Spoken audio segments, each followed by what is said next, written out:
Happy Thursday. That feels more like summer than spring.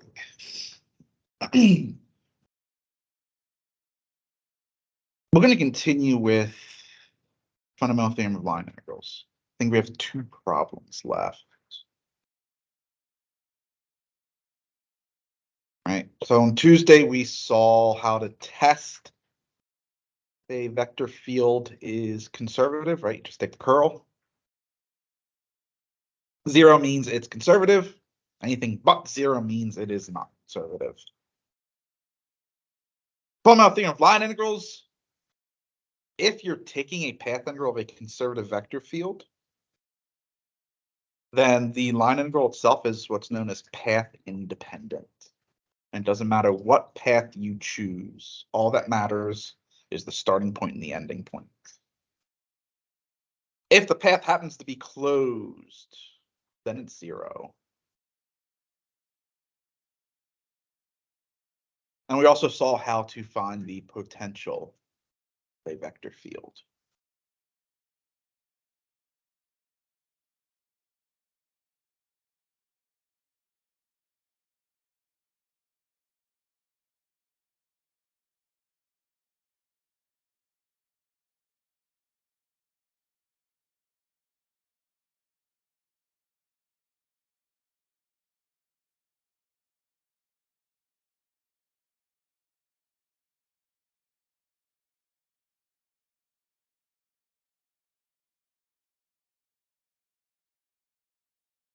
Given 2 points, P1 and P2, that have a distance of S1 and S2 from the origin respectively, show that the word, oh dear.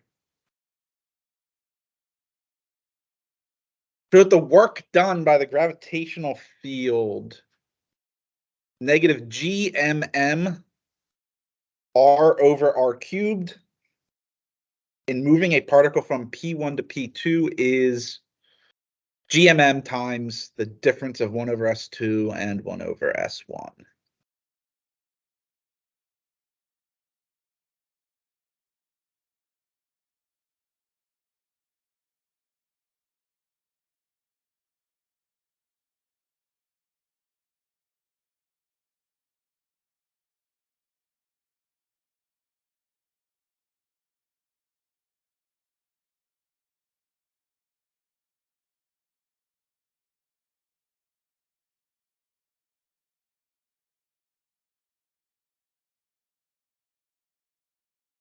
Well, gravitational field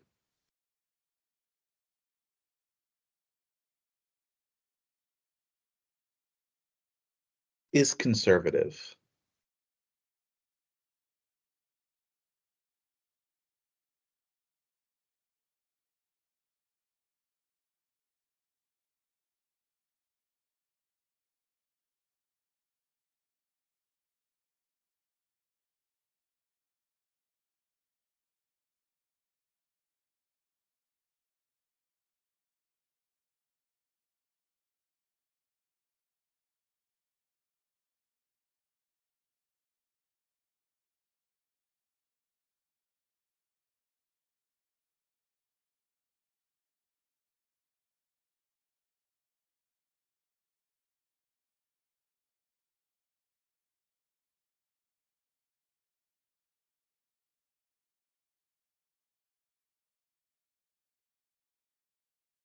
Right, that means that there is a potential for it.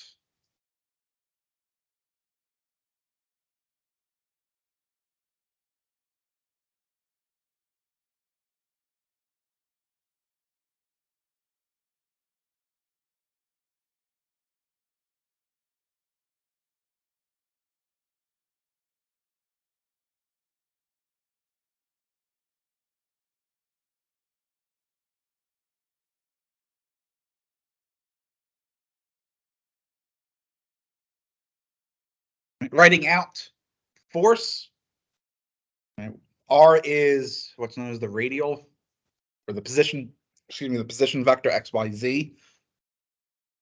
Obviously, then R cubed would be x squared plus y squared plus z squared to the 3 halves.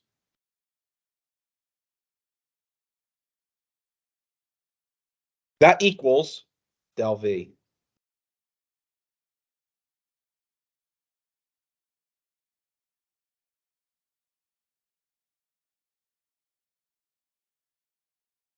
How did you know that the gravitational field was conservative?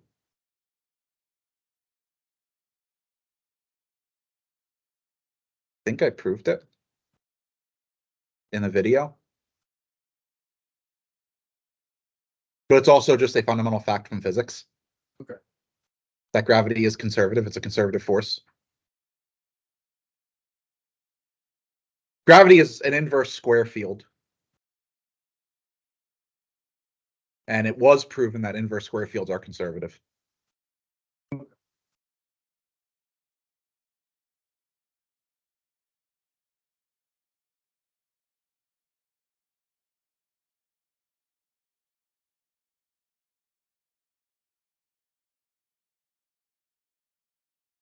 Right, so this means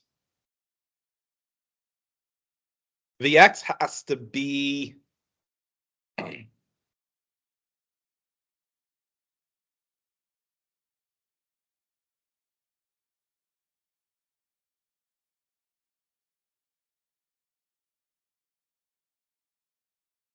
that.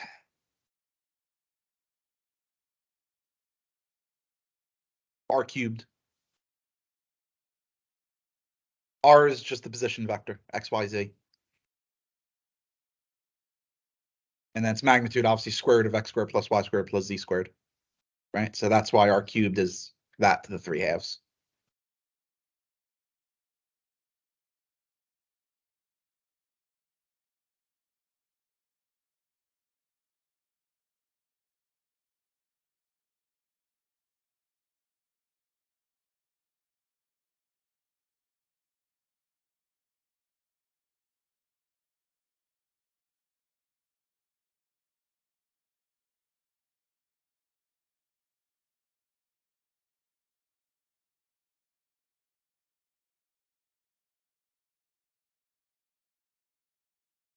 Right, Vy, same thing, except the x becomes a y.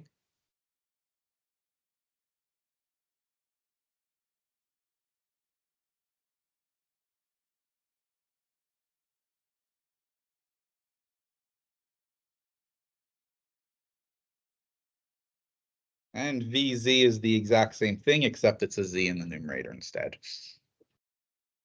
Bless you.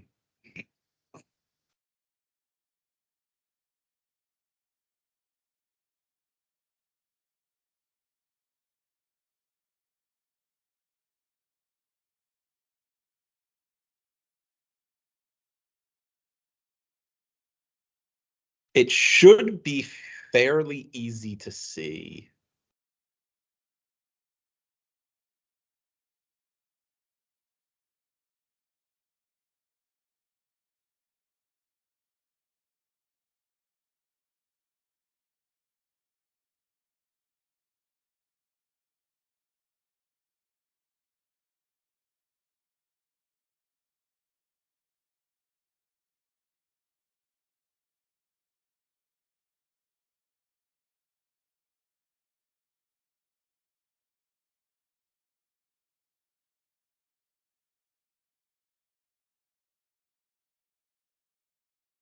That would be a potential.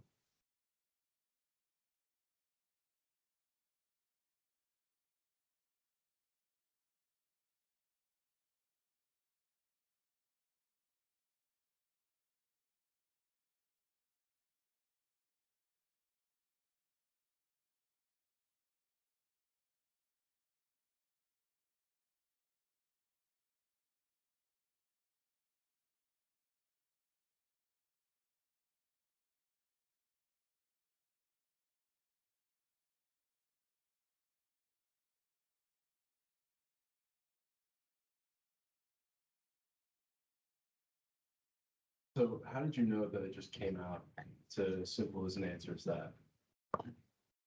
You got it. You're not going to like the answer. Oh. I've been doing math for 20 years. Over 20 years. So I can just look at that and I know that if I integrate each term, I'm going to get the same exact thing. That's what I'm going to get. Okay, so it's like the same. It's basically just by observation. Okay. Right? You can actually do the work and integrate, and you'll get, that's exactly what you would get. Okay. So I leave that to you.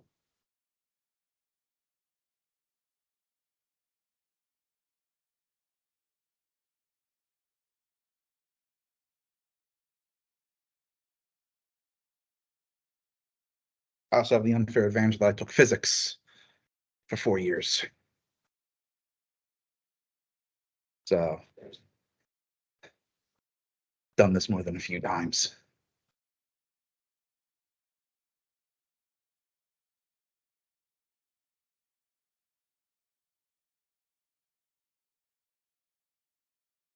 But remember what work is.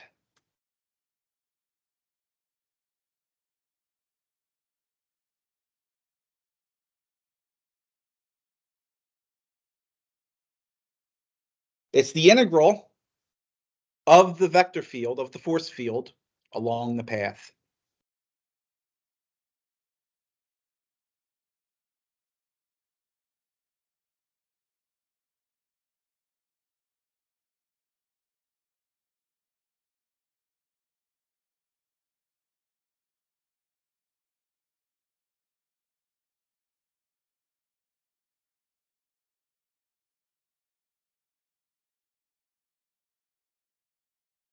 Well, that would just be V evaluated from P1 to P2, right? So V of P2 minus V of P1.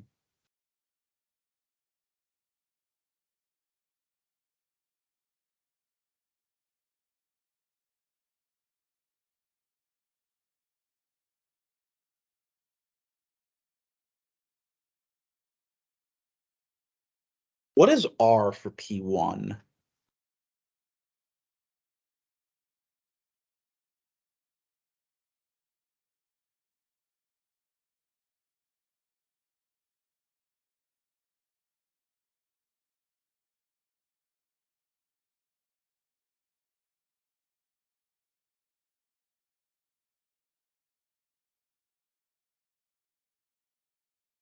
So, Are you asking me? Are you telling me? I was asking. Yeah. This one. That's one. Why? R is the distance from the origin, right? Because the R vector is the vector from the origin to the point.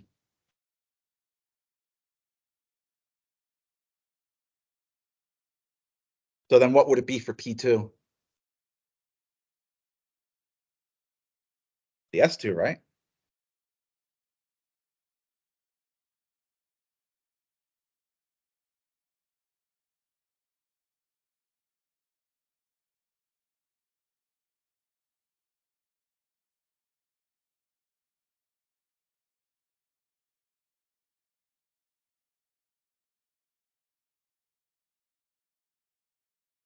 And so we get the desired result.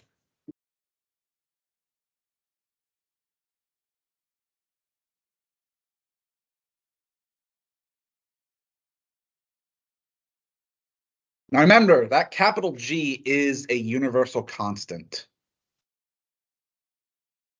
So no matter what the problem, that G is always going to be the same. Everything else is technically a variable.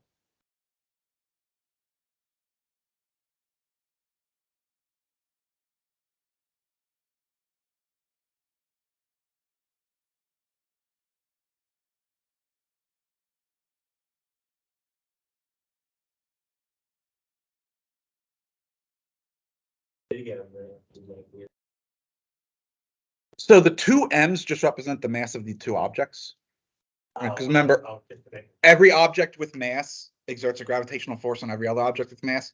So instead of writing little m1, little m2, what we do is we say big M just represents the larger mass, and little m represents the smaller mass. Yeah. Which makes it a little tough if you have both masses of the same, in which case it would just be m squared. But that's typically what we do. Doesn't doesn't matter how you represent it, but we like to say big M, larger mass, because typically when we're doing problems like this, we're looking at like a planet, right? The gravitational field of a planet or a star, which mass always dominates. So we just say big M.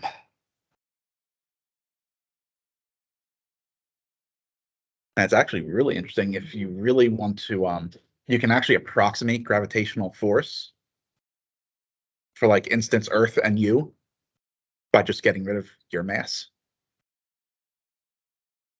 Right, because your mass compared to the mass of the Earth, is that really going to change the numerator that much? No. So you can actually just drop it and approximate.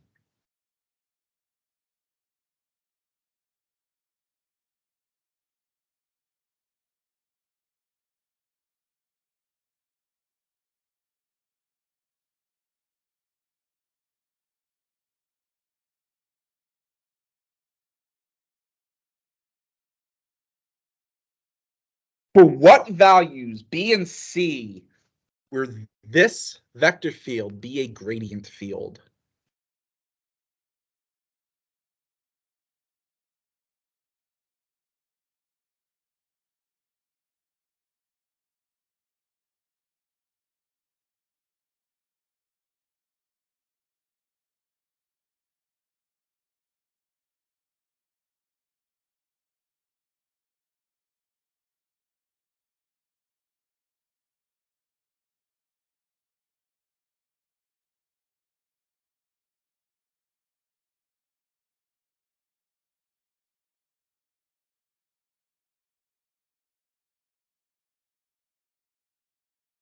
What does it mean for a vector field to be a gradient field?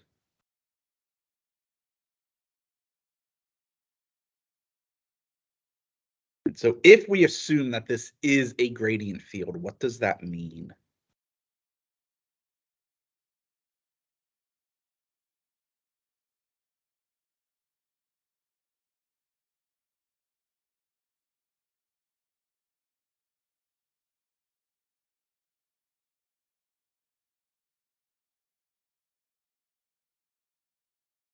F is conservative, Which means what? that the cross product between gradient and F is 0. Cross product between the gradient and F is 0? Said that wrong. Curl is 0. Curl is 0.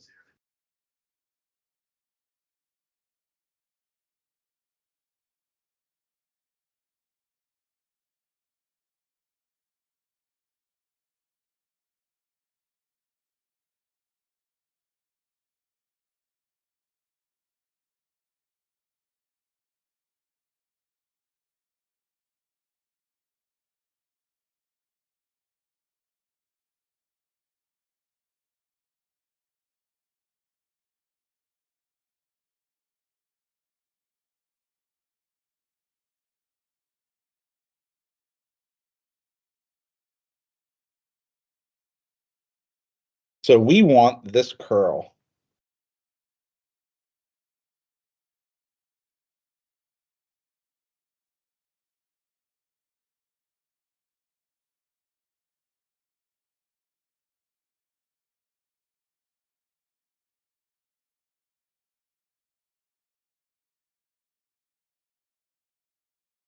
First component.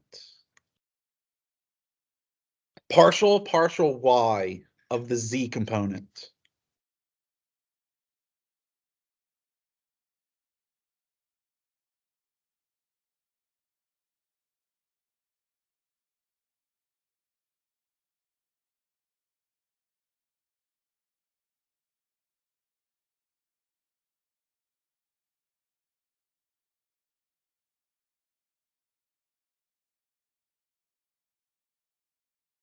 Minus partial z of the y component.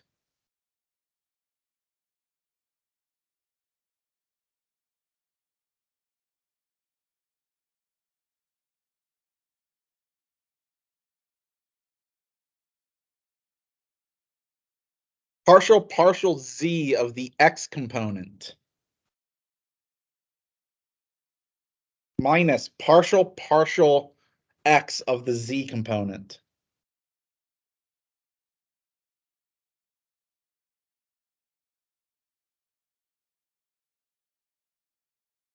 Then finally, partial x of the y minus partial y of the x. We need that to be 0.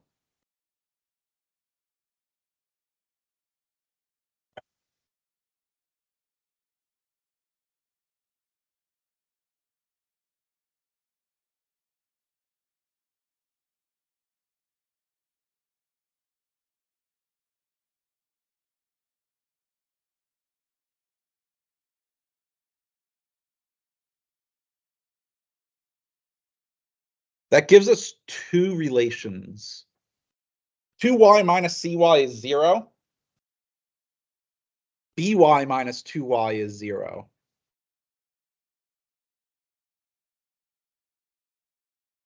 So what are b and c?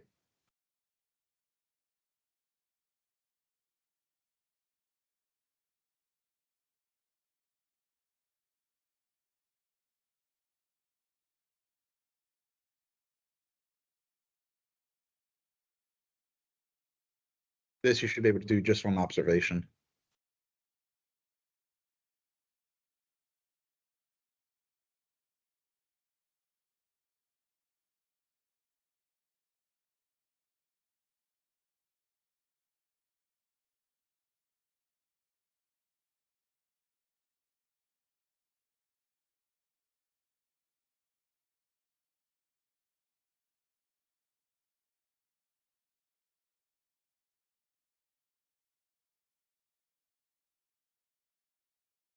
The only combination that would make this conservative.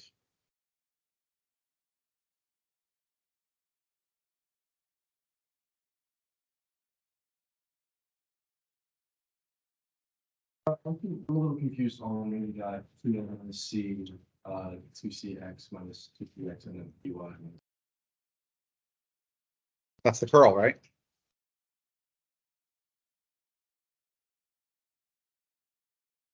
Remember how curl is defined?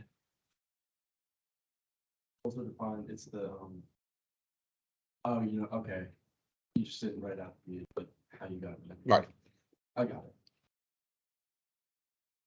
But wait, wouldn't it, you're finding the curl, wouldn't the final vector just be 0, 0? Oh, that's why. Okay, never mind. But we want it to be 0, 0, 0. Yeah. Problem is we don't know what the values of c and b are. That's what we're trying to find.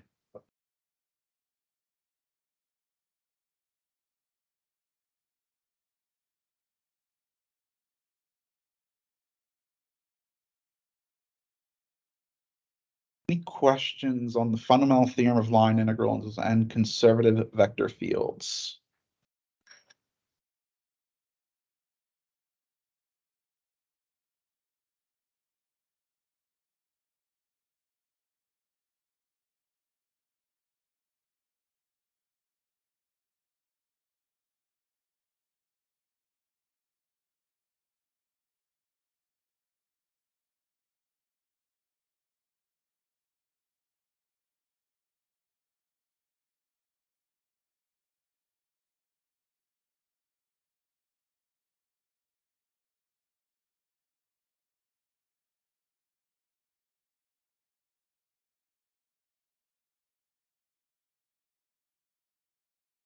Going to need you, so let's get you open.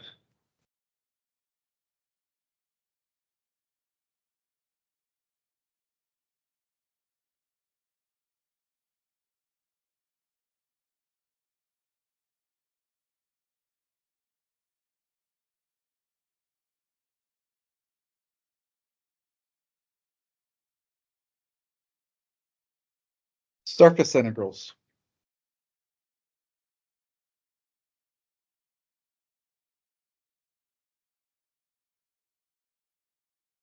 We can integrate along an arbitrary curve,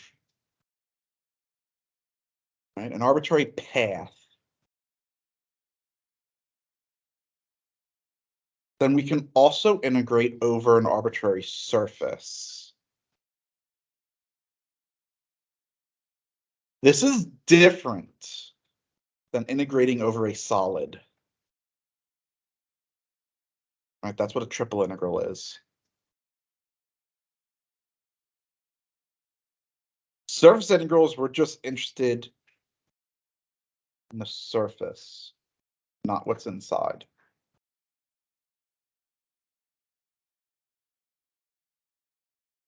Well, just like with path integrals,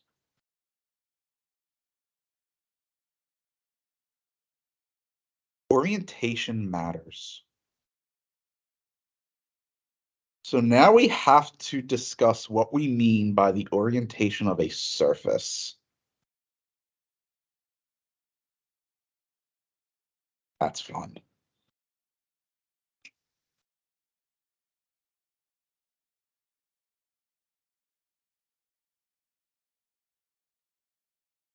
I'm actually thinking about Stokes' theorem when I'm thinking about that's fun. Orientation of a surface is actually relatively simple. You have two orientations, just like you have two orientations for a path. It deals with the direction that the normal vectors of the surface are pointing. So you have outward pointing, right? So they're pointing out away from the surface. And you have inward pointing, they're pointing into the surface. Outward pointing is our positive orientation. Inward pointing would be the negative. So again, if there's no specification of orientation, just assume positive.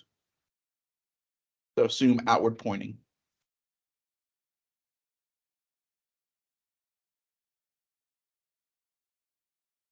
We also have to deal with parametrizing a surface.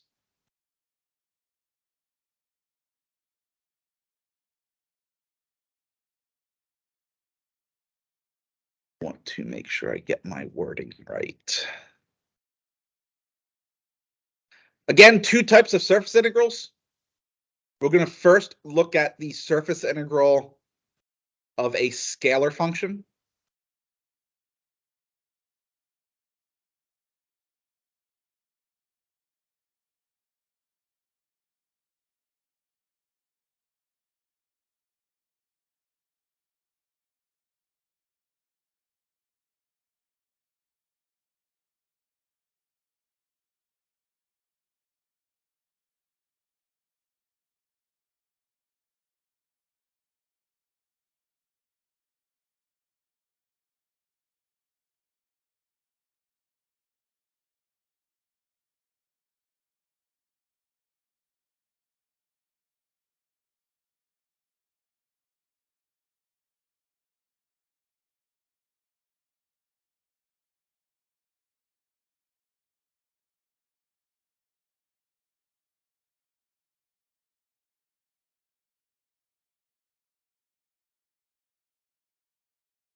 Right, again, whenever you deal with a parameterization, you also have an associated parameter domain, right? For paths, that was just an interval. For surfaces, it's going to be two-dimensional.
Regular just means the cross product of the partials is non-zero.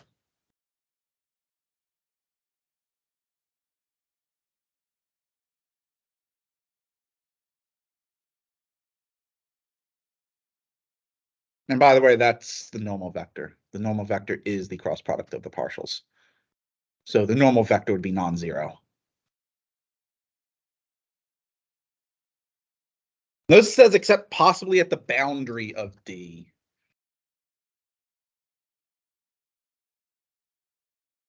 Non-zero to be regular.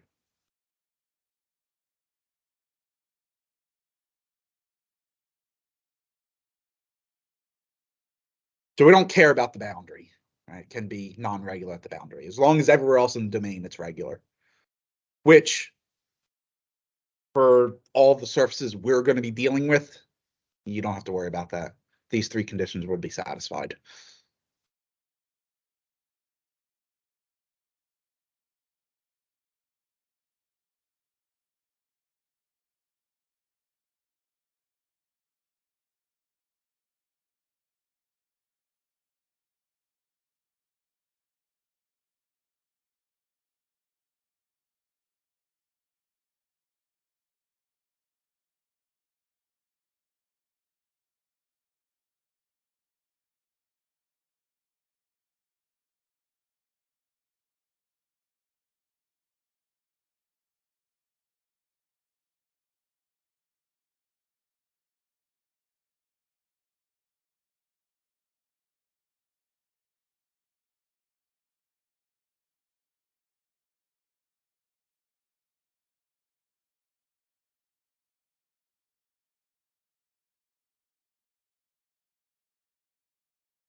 Now here's where it gets interesting.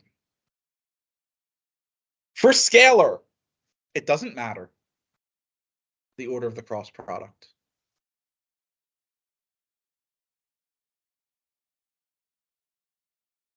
Right? Because you're going to take the magnitude of it.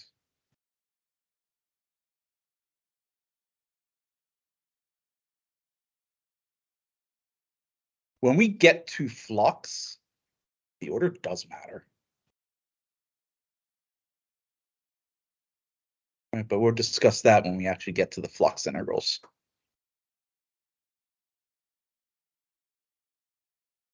There were a few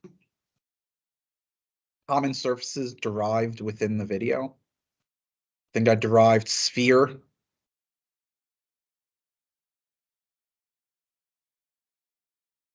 Actually, look. But, so I did surfaces that can be written in the form of g of xy.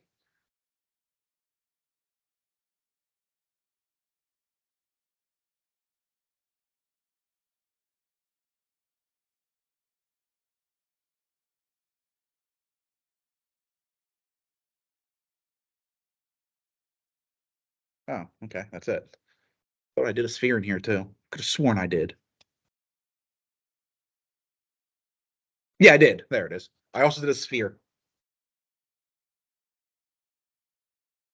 And I might have done another one. I did a cylinder as well.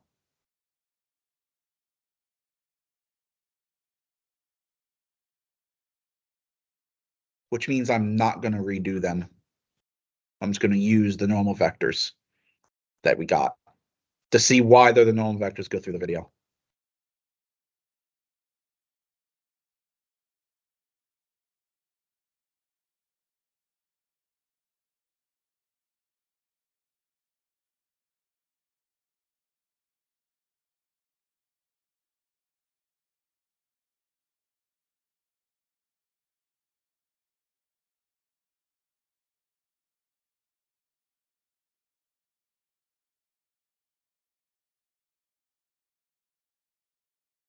Want to evaluate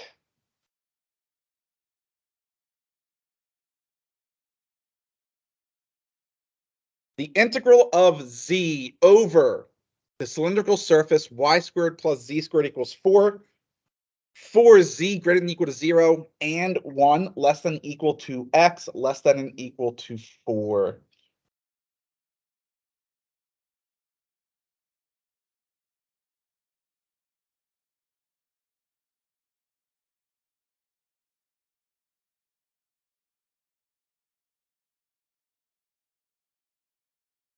For this one, I actually don't even need a plot.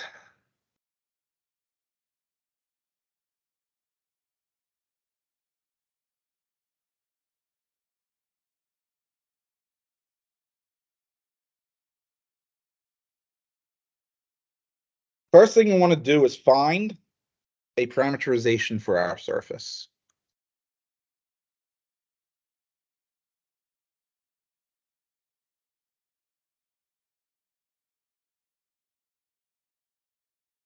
We can write this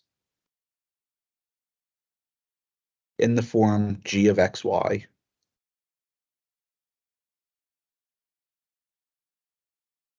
Y squared plus z squared equals 4. And z is non-negative. Solve for z. So you get the square root of 4 minus y squared.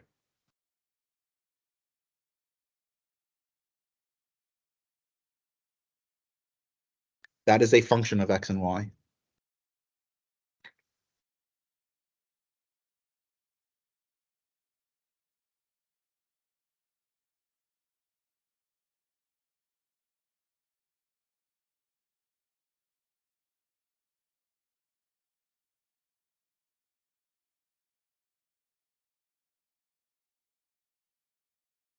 That would be our parameterization.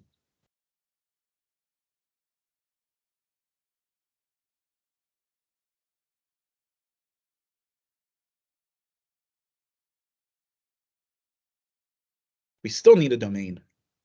Well, x they told us. What about y?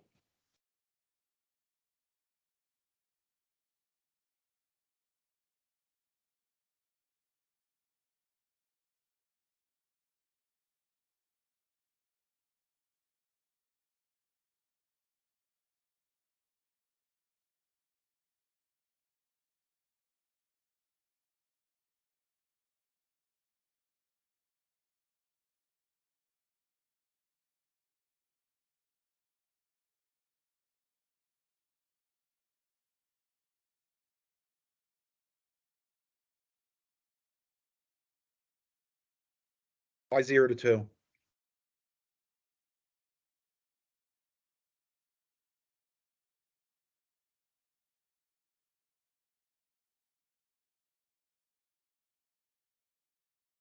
So you're saying values less than 0 would not make that true? Negative.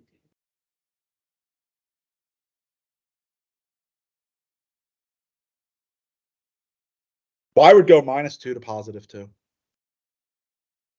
Notice they did not give us a restriction on y. So that's why it's everything. -2 to +2.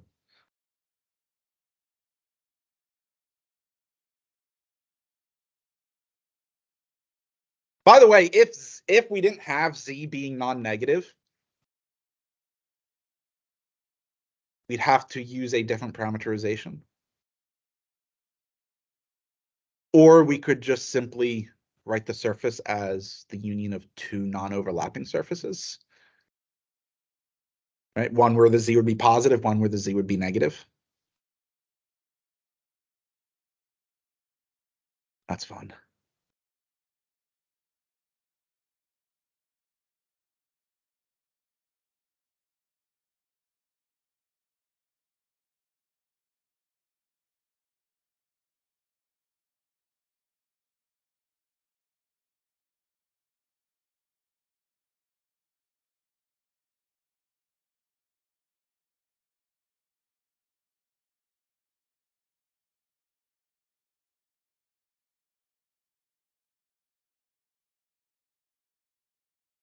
So I didn't mention it with path integrals, and I meant to.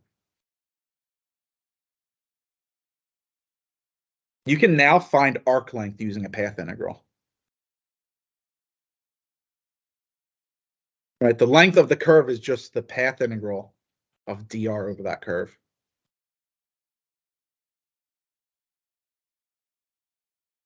We can now find surface area using surface integrals. It's just the integral over the surface ds. Scalar ds. Same thing with arc length, it'd be the scalar dr.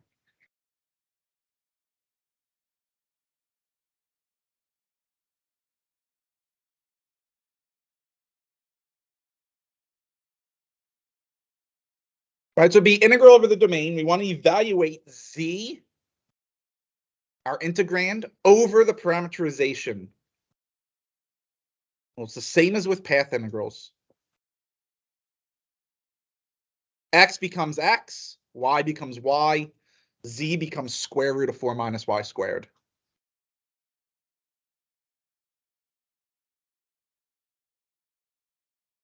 And then obviously, got the norm. Times the norm of our normal vector, which I did not write out. Which is fine because I can just, oops. Oh dear, that's not what I wanted. Just move this down.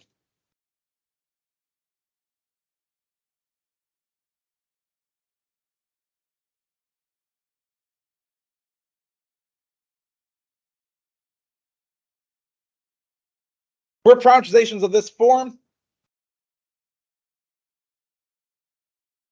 norm is the square root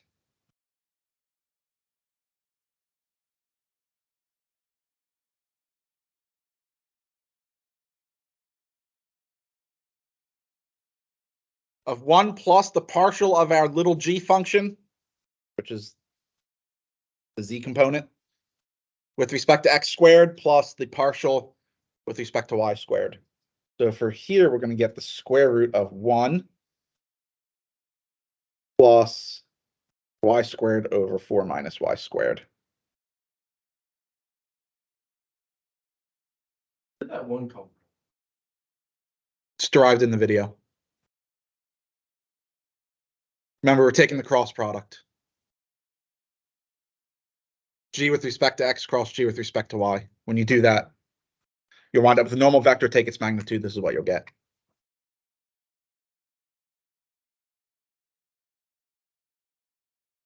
Simplify this.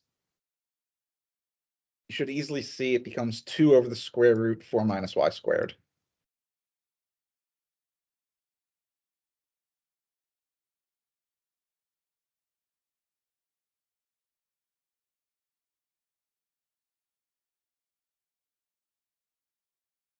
dA. So that is what the surface differential becomes, right? Magnitude of the normal vector dA.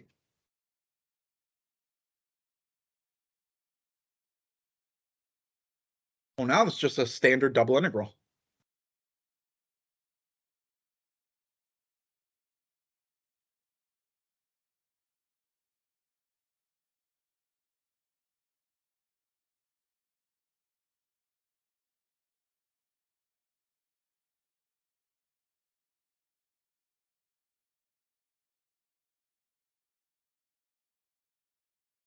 Just the integral 1 to 4, integral negative 2 to 2 of 2 dy dx.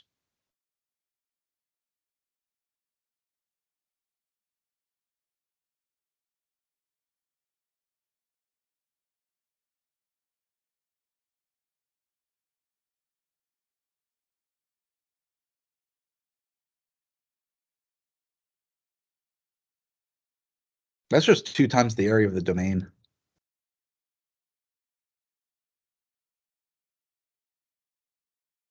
And our domain is a rectangle.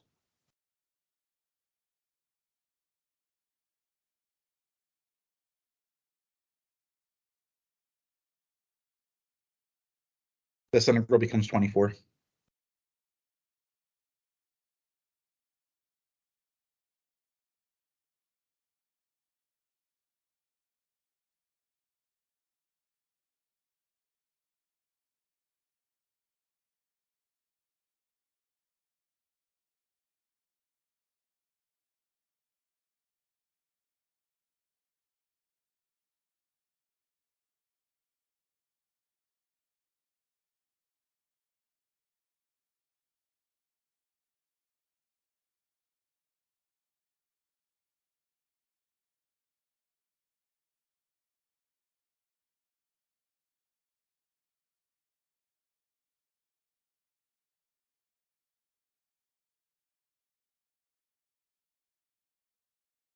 You can evaluate the integral of x squared along the surface of the unit sphere.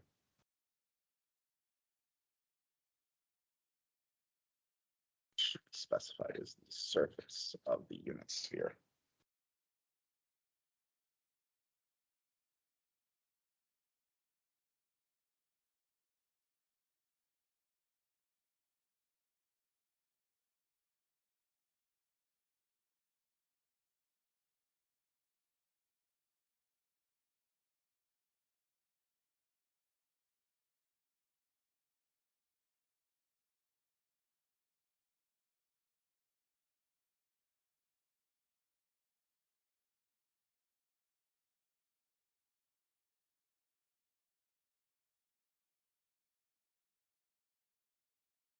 Parameterization of a sphere.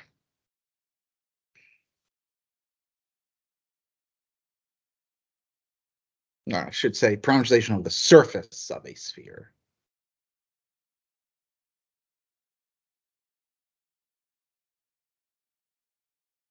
Should not be that difficult to see.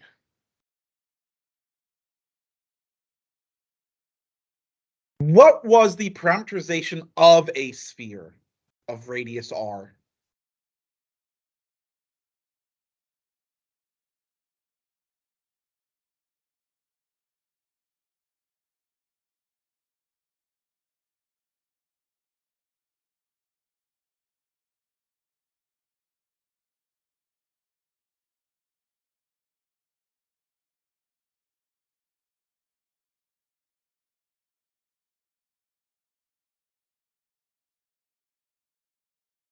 No.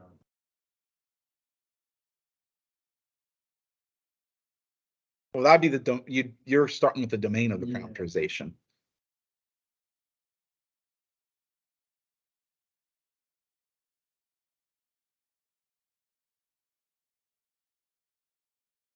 I believe this was way back when we were looking at the geometry of space. Can you repeat the question again? Parameterization of a sphere of radius r.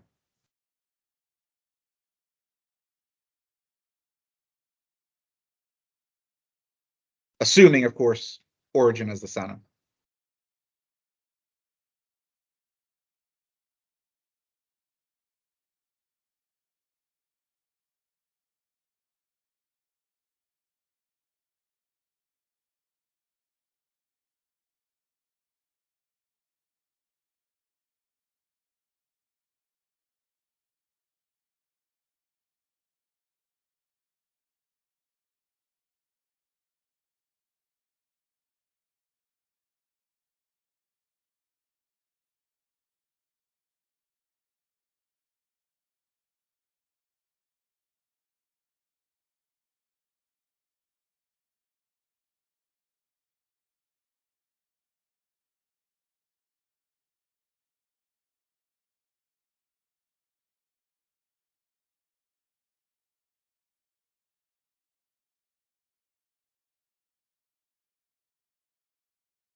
Remember that? Told you is one of the most important parameterizations.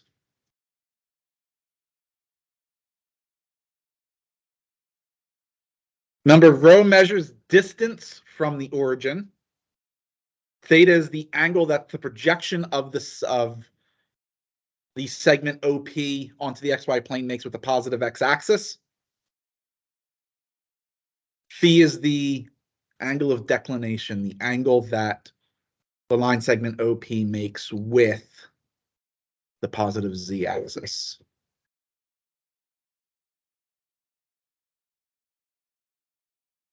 If we're dealing with just the surface of the sphere, then the distance from the origin is a constant, isn't it? It's always just r, the radius. That's your parameterization of the surface of a sphere. Same thing, except now rho is held constant.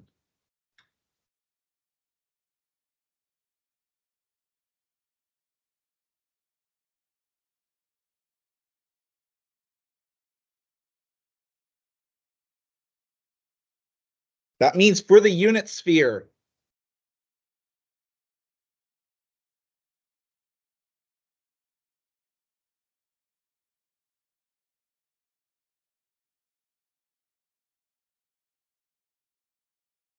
that's our parameterization.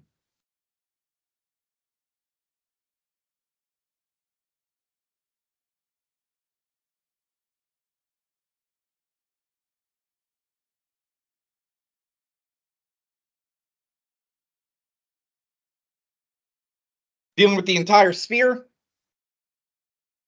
so theta goes 0 to 2 pi, phi goes 0 to pi.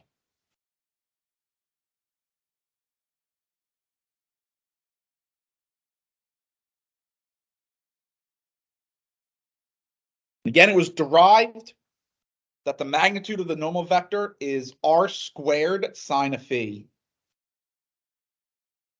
R is 1.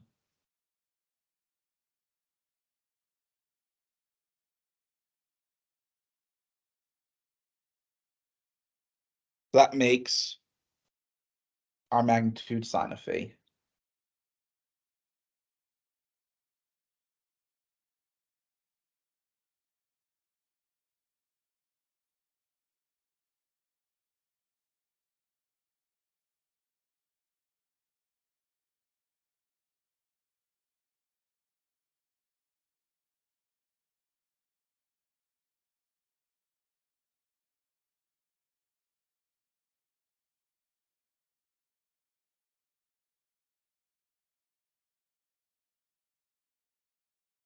Evaluate x squared over the parameterization.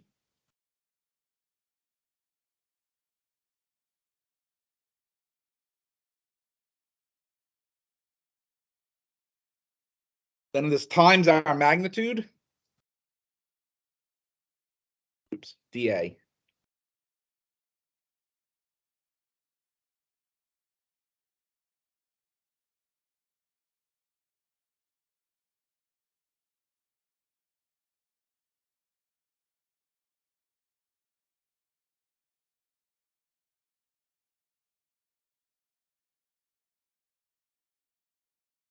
Cosine squared theta sine cubed of phi d phi d theta. Phi goes 0 to pi, theta goes 0 to 2 pi.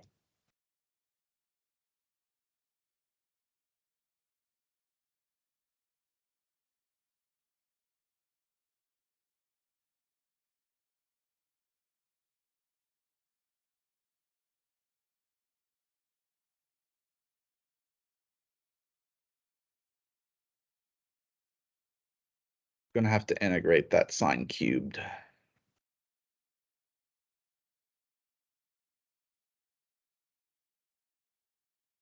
That sucks.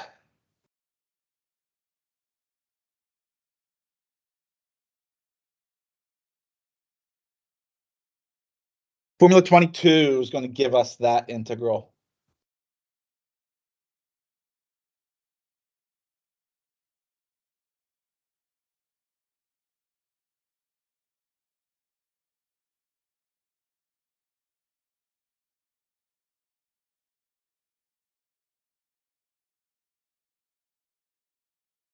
Negative a third times the quantity 2 plus sine squared of phi times cosine of phi is the antiderivative.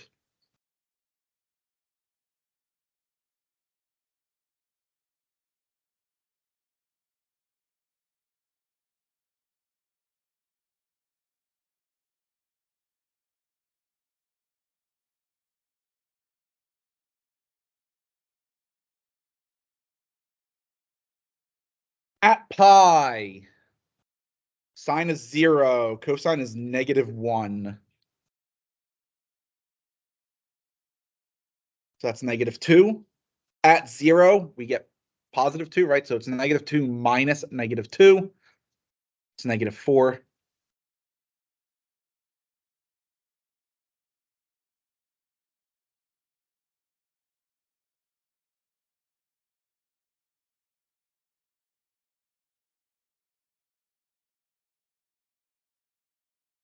I don't know why I put a positive there. I wanted a negative. I was jumping the gun and thinking of canceling out that negative.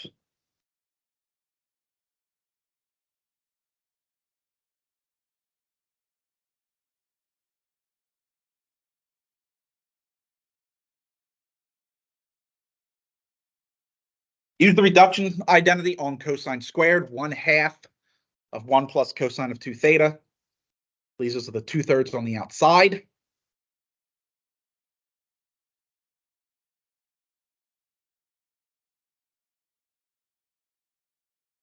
And you should easily see that that is 4 pi over 3.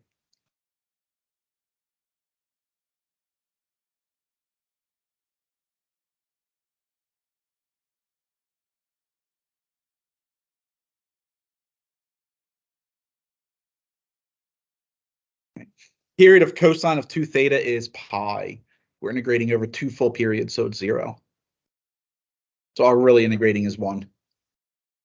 From 0 to 2 pi, which is 2 pi.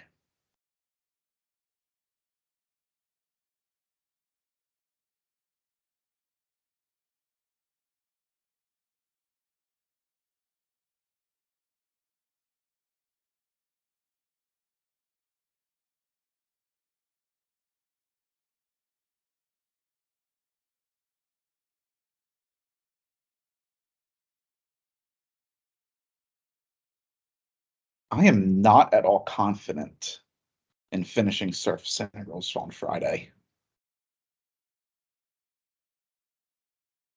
I do not think we're going to really get through the remaining. I think there are 5 problems. So we'll just go by ear. We'll see how far I can get. So if I have to, I'll just push things back because this is the most important part of the course.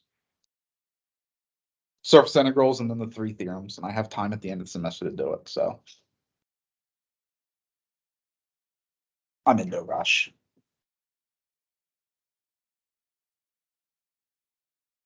All right, we'll do the quiz. We're going to pick up with these problems then tomorrow.